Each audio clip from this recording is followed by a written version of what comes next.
everyone, I'm Leanne Lee, your diva of DIY, and today I'm going to show you how to make an inexpensive Halloween wreath out of a frame. We are starting with an unfinished wood open back frame. I stained it in Cabot Espresso. I love this because it's a one-step finish. It has the stain and sealer combined.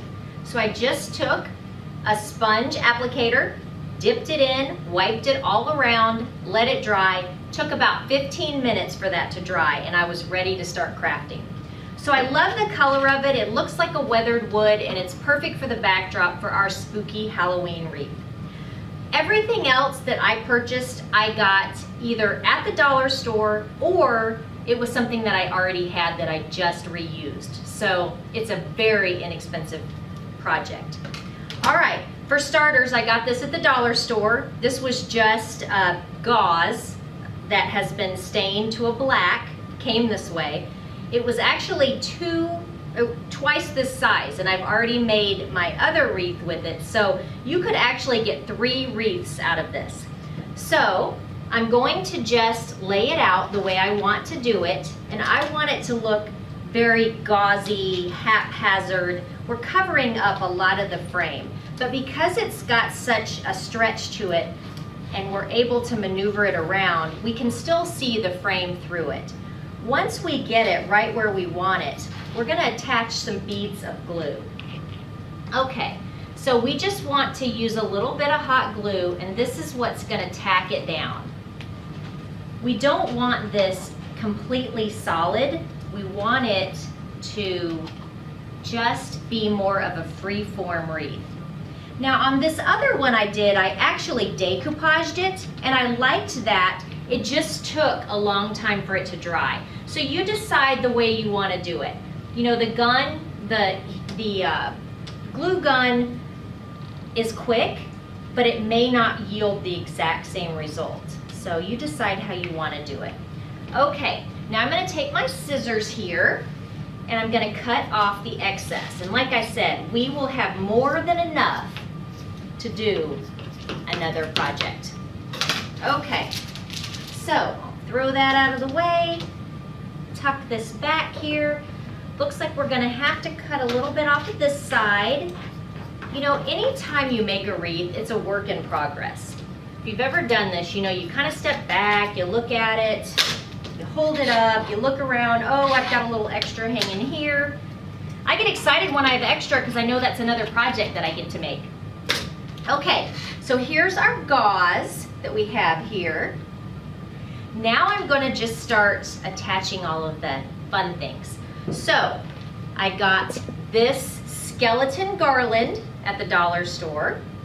I'm going to start gluing that on, and what I typically do is just lay it out first and see kind of what I'm thinking. What's the look I'm going for? And I kind of see this kind of thing going on here. All right, so I'm going to lay these out. And then I also have, okay, so if you see in this wreath here, I have some little dried berries, black berries, and I got those at the dollar store, but they only had enough for 1 wreath. And I'm looking at it and I'm thinking, I could make that. So we actually took some Christmas berries that we had left over from Christmas last year, and we spray painted them black. And I actually like these better than I like those. So just keep that in mind. Save all that kind of stuff because the spray paint goes a long way. So then here's what I envision is just kind of having this kind of free form here. So if I'm going to do that, I think I'm going to move this skeleton up a little bit. And I do like this burlap just kind of winding in here. So let me put this on first. So I'm going to glue down my little skeleton bodies. And it's not going to take a whole lot for that because they're not heavy by any means. I don't know about you, but I could not live without my glue gun. I love it. That's one thing. If I were going on a deserted island, I would have to have my glue gun. I don't know what I'd do about electricity for it, but when people always say, what would you do? What would you take if you could only take a few things? A glue gun is definitely on my list. Okay, so then I'm going to glue down my black berries. It's gonna be such a spooky wreath.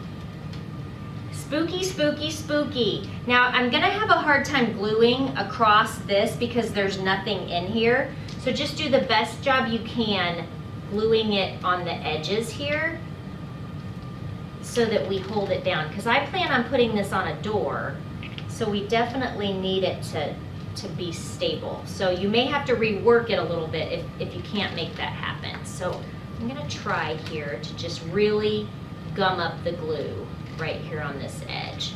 Okay, now for the icing on the cake, dollar store skeleton heads. I grabbed 2 of them and I am going to just sit them right here on this edge. So let's take some more glue. I love how they have such a good base for gluing. Sometimes when you get some of this stuff, you know, it's not designed really well for attaching it to anything. And so I love this part of this. I don't think you can ever have too much glue. Not when it comes especially to a wreath. I would definitely rather have too much than not enough. Now I'm not saying, you know, have it falling off, but all right. Let's see what we have here. That is an adorable, spooky wreath, and this will look so good on a front door. Another option, you could always put, like I've done on this one, I took 3 wooden plates, and if you've seen my segment with the trick or treat frame, it's the same premise. We just used our Sizzix Big Kick machine and cut out with cardstock trick or treat, glued this on, and then attached it with a piece of burlap to the top. So if you feel like you want a little bit more going on, go to that link. I think it's Trick or Treat Halloween Framed Art, and you can find the tutorial for this piece right here. And that's what we added to this one. But I like it just like this. You could even put an initial in it, and I think once you have it on your front door, you'll see it just really come to life.